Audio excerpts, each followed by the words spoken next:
I never imagined that the woman who raised the man I loved could become the architect of my deepest nightmare.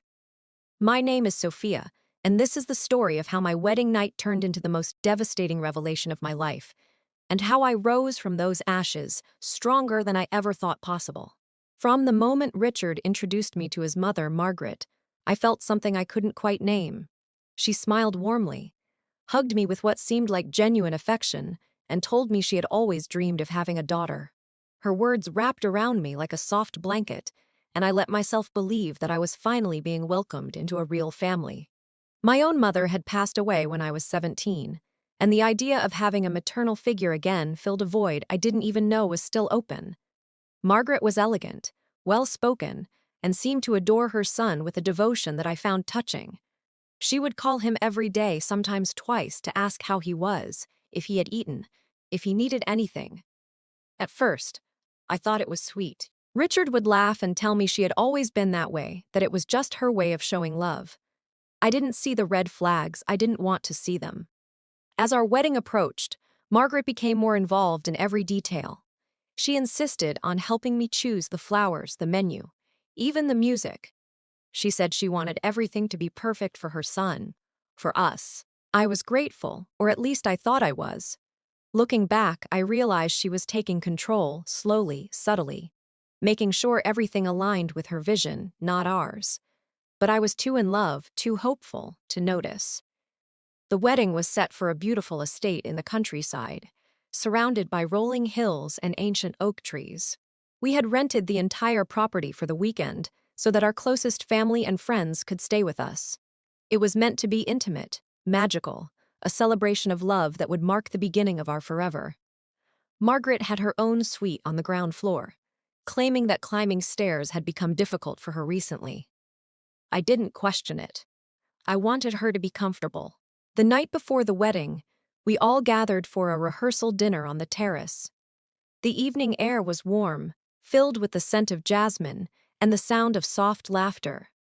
Margaret sat at the head of the table, radiant in a cream-colored dress, her eyes sparkling as she toasted our future. She spoke beautifully about love, commitment, and the sacred bond of marriage. Everyone was moved. I felt tears prick my eyes as I looked at Richard, who squeezed my hand under the table. Everything felt perfect. But then, as the night grew late and people began to retire to their rooms, Margaret suddenly pressed her hand to her chest and grimaced. Richard immediately jumped up, concern flooding his face. She waved him off weakly, insisting it was nothing, just a little chest discomfort, probably indigestion from the rich food. But Richard wouldn't hear of it. He insisted on driving her to the nearest pharmacy, which was about 20 minutes away, to get her some proper medication and have her checked by the night pharmacist who was also a paramedic. I offered to go with them, but Margaret gently refused, saying I needed my rest for the big day tomorrow. She kissed my cheek, her hand lingering on my face for just a moment longer than necessary, and told me to sleep well. I watched them drive away into the night, a small knot of worry forming in my stomach, but I pushed it aside. She would be fine. Richard would take care of her. Everything would be fine. I went to bed that night with a strange heaviness I couldn't explain. I tried to sleep, but my mind kept replaying small moments, little things that hadn't made sense at the time. The way Margaret sometimes looked at me when she thought I wasn't watching, a cold calculation in her eyes that vanished the moment I turned. The way she always positioned herself between Richard and me during family photos. The way she had insisted on being the one to hold his wedding ring until the ceremony, saying it was tradition. I told myself I was being paranoid, that wedding jitters were making me see problems where there were none. The next morning arrived with golden sunlight streaming through the windows and the excited chatter of bridesmaids filling my room. My best friend, Claire, helped me into my dress, a flowing gown of ivory lace that made me feel like I was walking in a dream. My hair was swept up in an elegant twist, small flowers tucked into the curls, and my makeup was soft and natural. When I looked in the mirror, I barely recognized myself. I looked happy. I looked like a bride. I looked like someone who had no idea what was coming. The ceremony was held in the garden, beneath a pergola draped in white roses and trailing ivy. Rows of chairs were filled with smiling faces, and at the end of the aisle stood Richard, impossibly handsome in his tailored suit, his eyes glistening as he watched me approach. My father walked beside me, his arms steady and strong, and I could feel him trembling with emotion. When he placed my hand in Richard's, I felt a surge of joy so pure it almost hurt. This was it. This was my happy ending. We exchanged vows that we had written ourselves, words that came from the deepest parts of our hearts.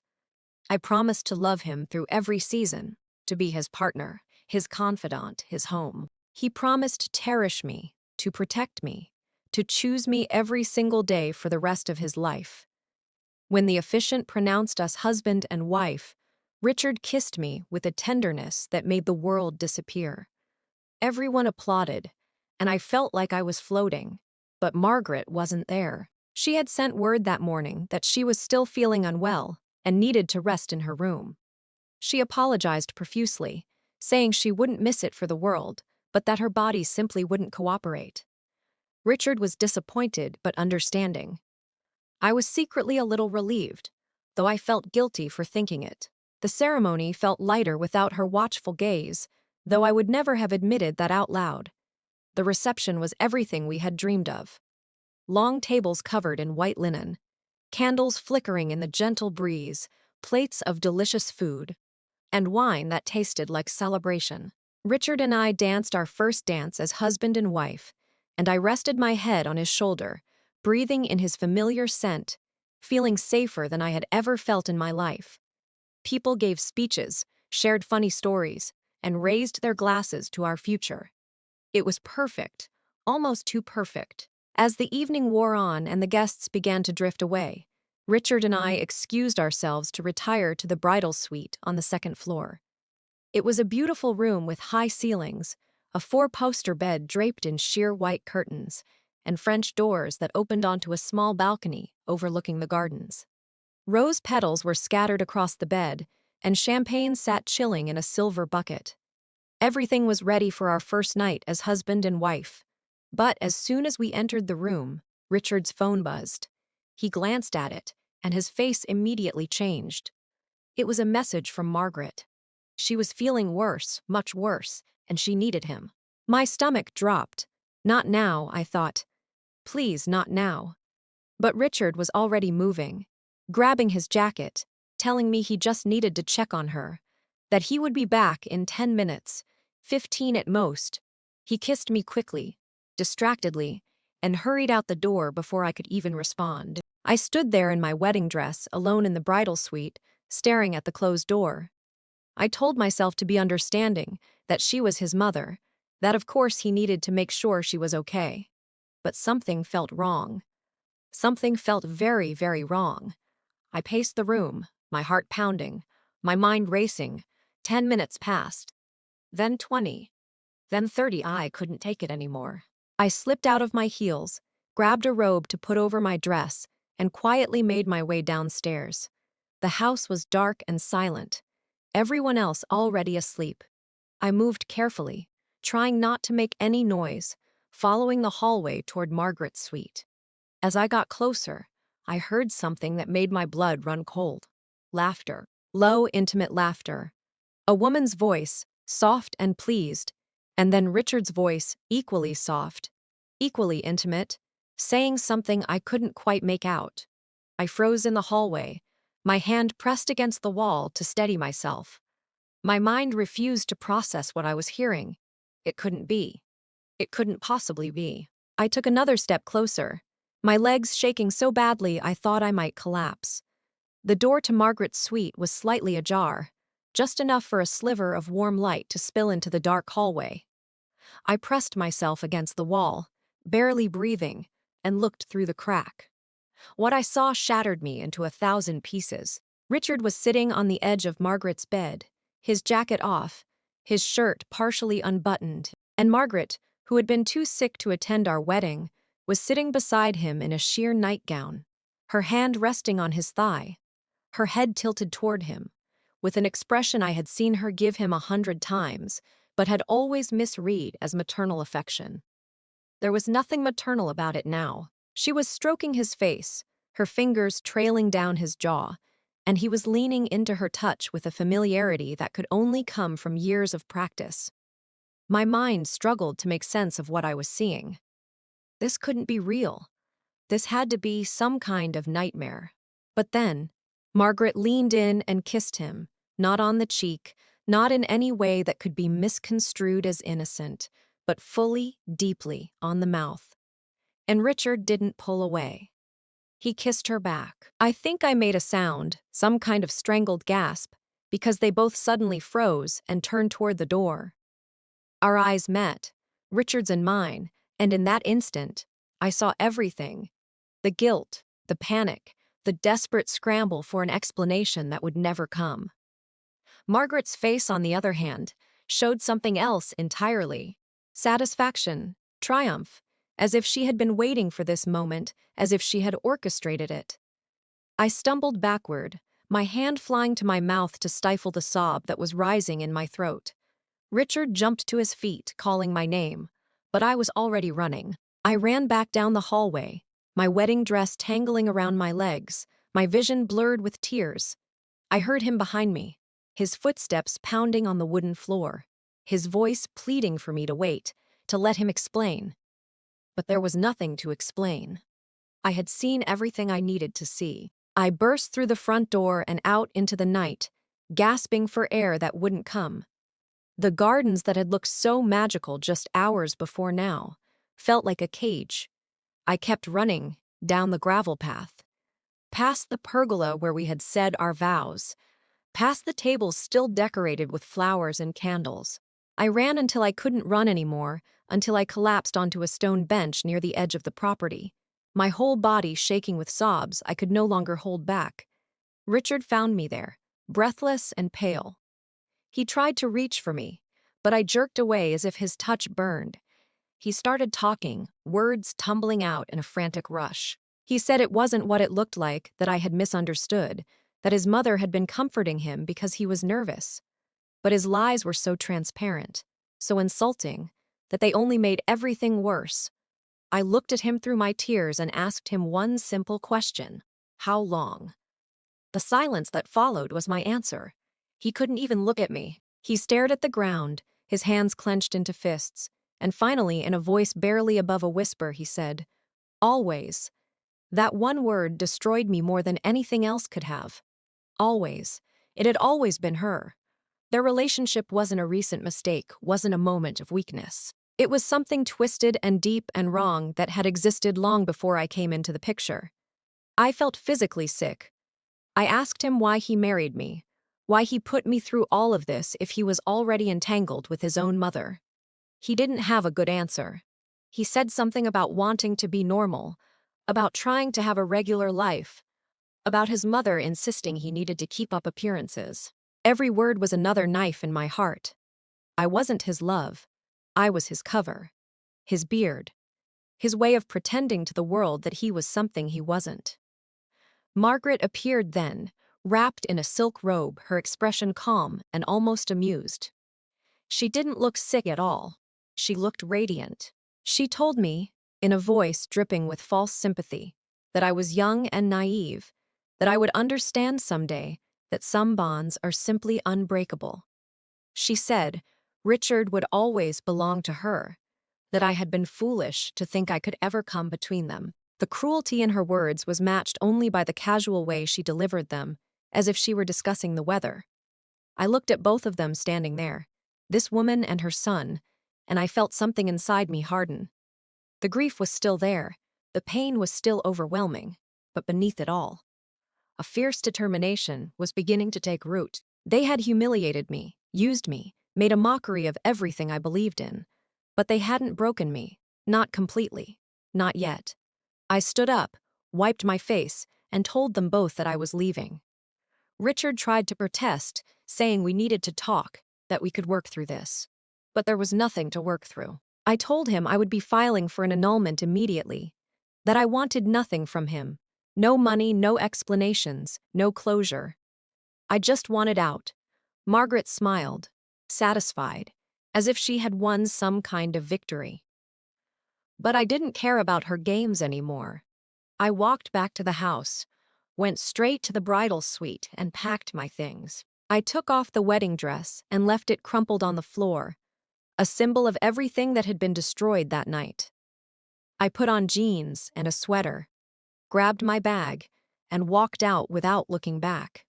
My father was awake, sitting in the hallway as if he had been waiting for me. He didn't ask questions. He just wrapped me in his arms and held me while I fell apart one more time. The next morning, I gathered everyone who had stayed for the weekend. I stood in front of them, still in shock but determined to tell the truth. I explained in clear and steady words what I had discovered the night before. The room fell silent. Some people gasped. Others looked horrified. A few didn't seem to believe me at first. But my father stood beside me, his hand on my shoulder, and that was all the confirmation they needed. Richard and Margaret didn't show their faces. They stayed hidden in her suite like cowards. I announced that I was annulling the marriage and that I never wanted to see either of them again. I thanked everyone for coming and apologized that they had witnessed such a disaster. But I also told them I was going to be okay, that I would survive this, and that I would come out stronger on the other side. I didn't fully believe it yet, but saying it out loud made it feel possible. The legal process was quick. Because the marriage had never been consummated and because of the nature of the deception, the annulment was granted without contest. Richard didn't fight me. I think he was too ashamed, or maybe he just didn't care. Within weeks, it was as if the marriage had never happened, at least on paper. But the emotional scars took much longer to heal. I threw myself into work, into rebuilding my life piece by piece. I had always been passionate about interior design, and I used that passion to start my own business. I poured all of my pain, all of my anger, all of my need to create something beautiful into my work. Slowly, clients began to notice.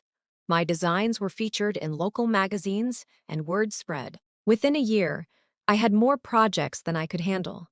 But success in business didn't erase the loneliness or the betrayal I felt. I avoided relationships, convinced that I would never be able to trust anyone again. How could I, when the two people who should have loved me most had destroyed me so completely? I built walls around my heart and told myself I was better off alone. Then, at a design expo 2 years later, I met Daniel. He was an architect, tall and quiet, with kind eyes and an easy smile. We started talking about a project he was working on, and hours passed without me even realizing it. He didn't try to impress me or win me over. He just listened, asked thoughtful questions, and made me laugh in a way I hadn't laughed in years. We started collaborating on projects, and slowly, carefully, a friendship began to form. Daniel never pushed, never demanded more than I was willing to give.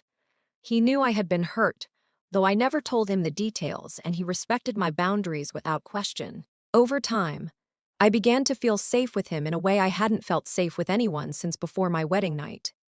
One evening, after finishing a particularly challenging project, Daniel and I sat on the roof of a building we had just redesigned, watching the sun set over the city. He turned to me and said, "You know you deserve to be happy, right?" The simplicity of the statement broke something open inside me. I started to cry, and he held me, not saying anything, just being there. And in that moment, I began to believe that maybe I could trust again. Our relationship grew slowly, naturally, without pressure or pretense. Daniel wasn't trying to save me or fix me. He simply loved me for who I was, scars and all. We built something real together, something based on honesty and respect and genuine affection. It wasn't a fairy tale. It was better. It was real.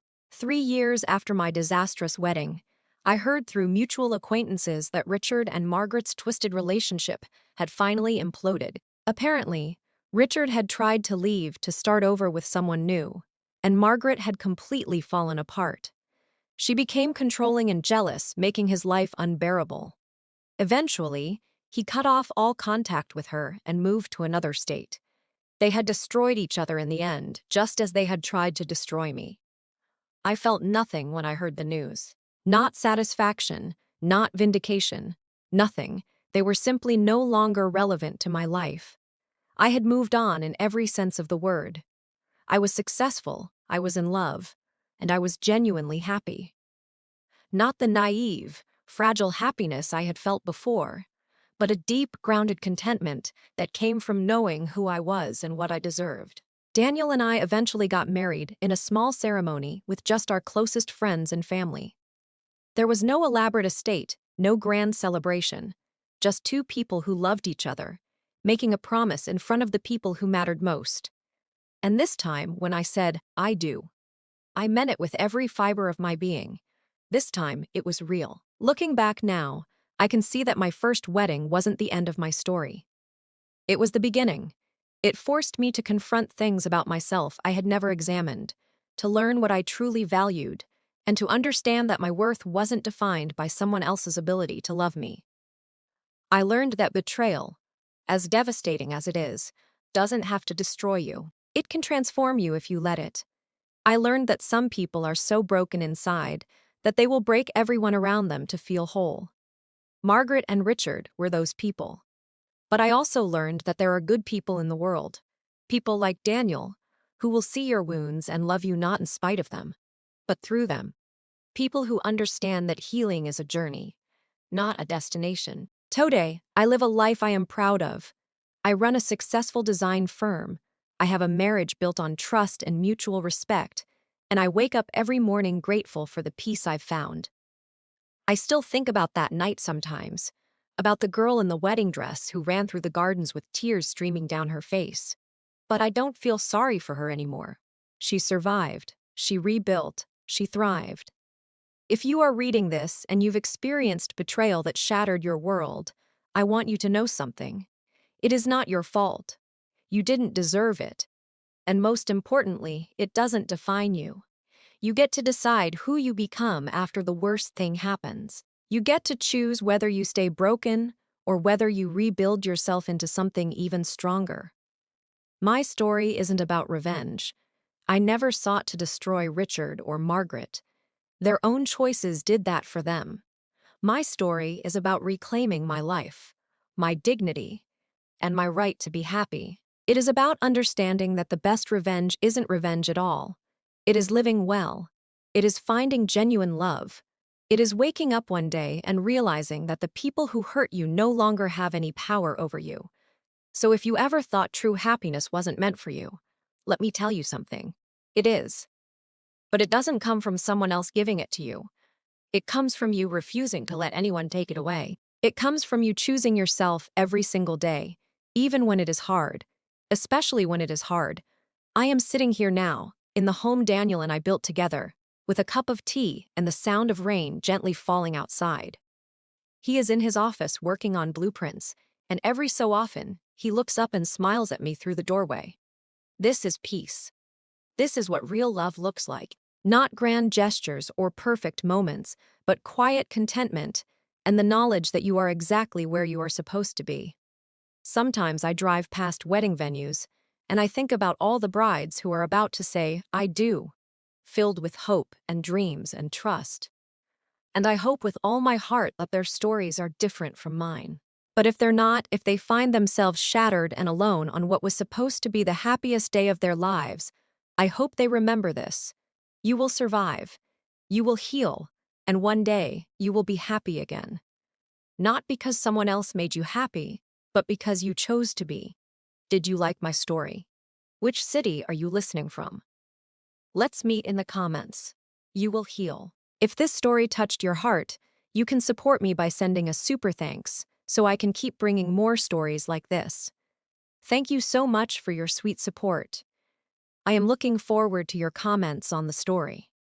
On the screen, you can see 2 new life stories that I highly recommend. There is so much more on my channel. Don't forget to subscribe. See you in the next life story. With love and respect.